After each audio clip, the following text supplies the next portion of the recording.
All right, a very big welcome to you, my awesome viewers and subscribers from all over the world. This is another great episode on your favorite political talk show, The Truth, with Ben Jokes. Now, a concerned Nigerian wrote a short article describing just a part of the tragedy of our country, Nigeria, and within 1 hour, over 400,000 Nigerians had confirmed that this is indeed a shameful tragedy in their reactions to the article. He wrote, "In Nigeria, a first-class degree can't guarantee you a job, but 2 million naira in bribes can. Slots at CBN, FIRS, and immigration are sold before you even graduate. Their jobs are auctioned. Bribes are standard. Merit is dead. What is the point of graduating with distinction in Nigeria when government jobs go to the highest bidder?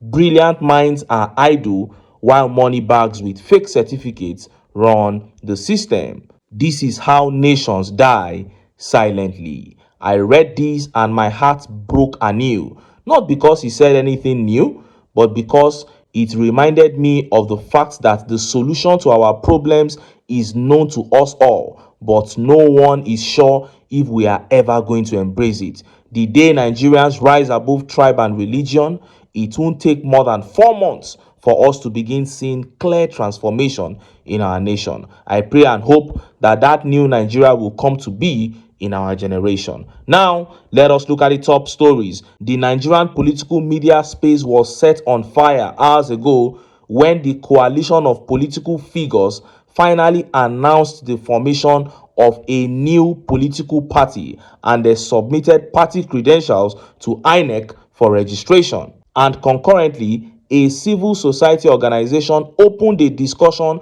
on stripping the Nigerian president of the power to appoint INEC chairman and other top INEC officials. Before I show you details of these top stories and how Nigerians reacted, let me quickly show you this video. This video here is an interview of sitting senator and ex-governor of Bayelsa State, Senator Seraki Dixon. This man has been making so much sense recently, and once again, he touched some vital areas in this interview. See the video.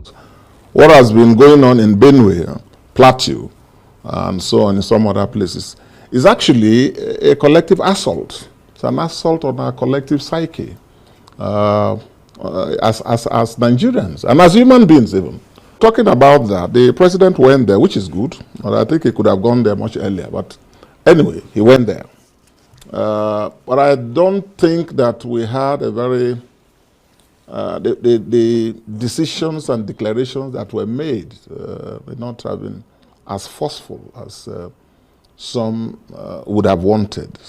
For example, the way some of us look at this what has been going on, it's not an issue of reconciliation. It's an issue of pure criminality that is almost at a genocidal level. You can't equate killing a cow with slaughtering hundreds of human beings. I think that's the point the Tortiv kept making. There's one picture that is very poignant. I don't know if you have seen it.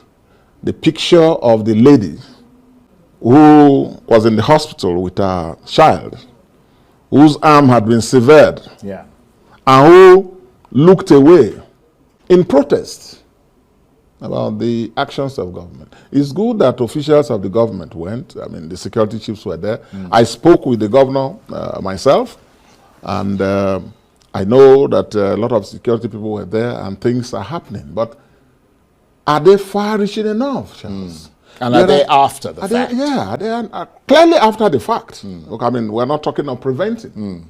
I mean, we are not talking of 200. Next time you will hear will be 300. Right. So your sense is that the frequency of these attacks is up without a commensurate response by the government. Yeah, I think the government is actually without a solution as it is now.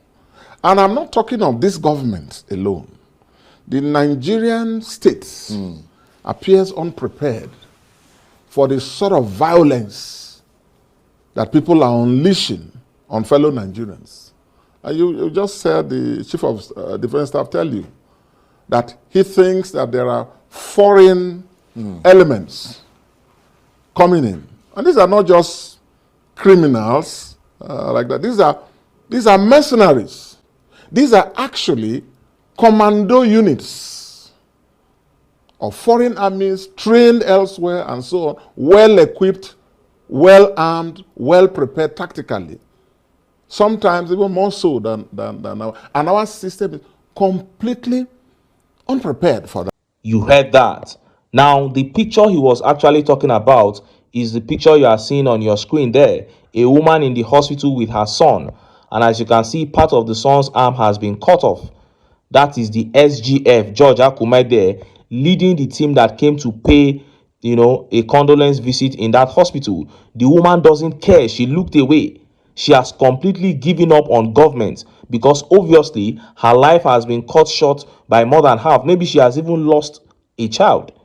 This is how most Nigerians today feel about the government. They look away from the government. They don't care anymore. The country is sinking under the APC. And what is needed is that spark that can just convert this national anger into a revolution. And of course, Senator Dixon said our military and defense mechanism is not even prepared for the scale of violence that the country is receiving right now. And that is the truth. The army is overwhelmed, and honestly, this is the wrong time to have a man in power who knows nothing about governance, who is only concerned about looting and putting his cronies in positions to loot. The Chief of Defense Staff and the Minister of Interior have made some recommendations about border security. Tinubu has refused to consider them. I hate to say this, but the Chief of Army Staff may be right when he said only divine intervention can help Nigeria in this war against terrorism. What a disaster. Now, let us look at the top stories. First is that initiative asking that the Nigerian president be stripped of his power to appoint INEC chairman and other top INEC officials. And next is that update on the announcement of a new political party called ADA to challenge the APC in 2027. Let's start by taking that update on stripping the president of the power of appointing INEC top officials. Look at how the papers reported it. Group wants Nigerian president stripped of INEC appointment power. The Youth Electoral Reform Project, a civil society organization, on Thursday called for stripping of Nigerian president's power to appoint top officials of the Independent National Electoral Commission. Now, let's stop here because it's as simple can be. The president of Nigeria appointing the INEC chairman is one of the most ridiculous powers of the president.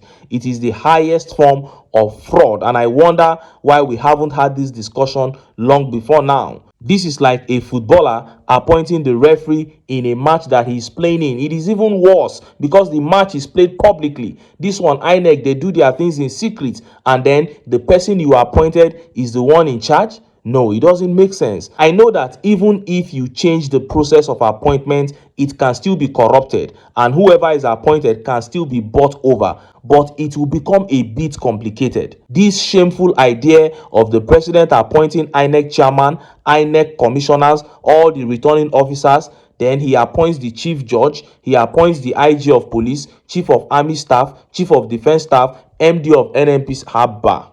Literally everybody. This is just open criminality. These are some of the discussions that I expect prominent Nigerians to make into bills and then pressure the National Assembly to pass, because it is justifiable cases like this that can stir up a revolution. And just as Nigerians were yet reacting to that update on the announcement of a new political party by the coalition of political figures began making the rounds. Look at how the papers reported it. All Democratic Alliance (ADA) anti-Tinubu coalition writes INEC for registration of new party. After weeks of deliberations, the Nigerian National Coalition Group (NNCG) has formally applied to the Independent National Electoral Commission (INEC) seeking for the registration of a new political party with the name All Democratic Alliance (ADA). The application, later dated 19th June 2025, was stamped, received by INEC on June 20, 2025.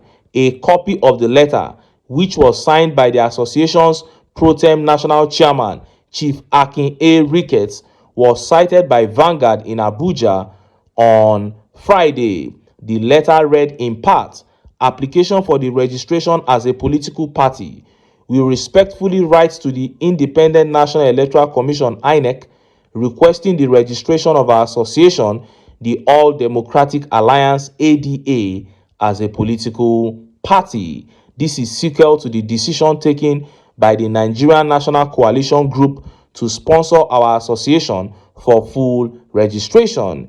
The name of the party shall be All Democratic Alliance, with ADA as our acronym and Justice for All as our slogan. The national secretariat of the party is as stated at the bottom of the association's letterhead used in this application. We have also herewith attached our logo describing in details the symbolism of our party colors and their configuration and the corn maize.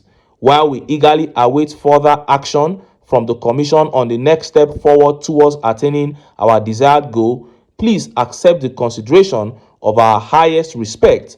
Thank you. Yours most sincerely, Chief Akin A. Ricketts, Pro Tem National Chairman. You saw that. Atiku, El-Rufai, Rotimi Amechi are the prominent figures in this coalition. And this is the logo of the party you are seeing right there. I wonder why it has corn in it. Didn't they tell them that Agbado corn is Tinubu's symbol? Anyway, ADA is the party that the coalition has formed. From the look of things, Atiku and Rotimi Amechi may be the candidates for that party. However, I don't see it as much of a coalition because parties didn't collapse to form it. It is just a union of individuals uniting to form it. I have nothing against them though. Everyone can run his race how he wants. How he wants it. You can do what you want. I believe His Excellency Peter Obi also has his own plans on how to go about his candidacy, either to effectively sanitize the Labour Party or start a new political party, which I believe will get more card-carrying members than the PDP, ADA, and LP put together after 4 months of registration maximum. But the bottom line is, how will these parties ensure that Tinubu does not rig the elections? Because it is not just about getting the most votes. Obi got that in the last election, but the mandate was stolen. How do you prevent a repeat of that is what I have been talking about. There are some things that I expect that the opposition will be talking about mostly. And of course, you know what I'm about to say. It is, the electoral reforms as regards the transfer of election results from the polling unit to the IRF. But maybe they were looking to sort out the platform first before they go into that. Anything they have to do, they must do very quickly, because I know this National Assembly that they would have to do with. You can present that bill to them, and instead of arguing with you and sparking a revolution, they will just accept it. They will even pass it, but they will now say it will take effect from 2028, when the 2027 elections will be over, because they know why you are bringing that bill. So they have to hurry up with any plan they have. We are dealing with crafty human beings here, and smartness need to be applied. But by and large, efforts are being made to liberate Nigeria. Efforts are being made to get the people out of this current quagmire that the APC have put them in. I enjoy Nigerians, everybody listening right now, to completely get the APC out of their minds. That is the first thing you need to do. Your goal should be, how are we going to get the best people to replace these people? This one is already cancelled. The APC is cancelled. We are now looking for the best people that can replace them. That is the mentality with which you should approach this country, with which you should approach our politics as we go into 2027. But of course, I still have my doubts about El Rufai. How many of you still have doubts about El Rufai? I still have a sneaky feeling that he may be a mole from the Tinubu camp. Some have said El Rufai is too big to be used for something like that. But if you want to do something like that, aren't you going to use somebody that will be very believable? So it is possible that El Rufai is still playing games, but I'm not putting that on him though. These are just some of the fears that I have. But we'll keep our fingers crossed and we'll see how things unfold. Anyway, make I leave am here. Make I still enter town. Make I go get some ogbonge political news. So I go like why? Because now because of una. Now I dey here. So don't go away. Don't go away.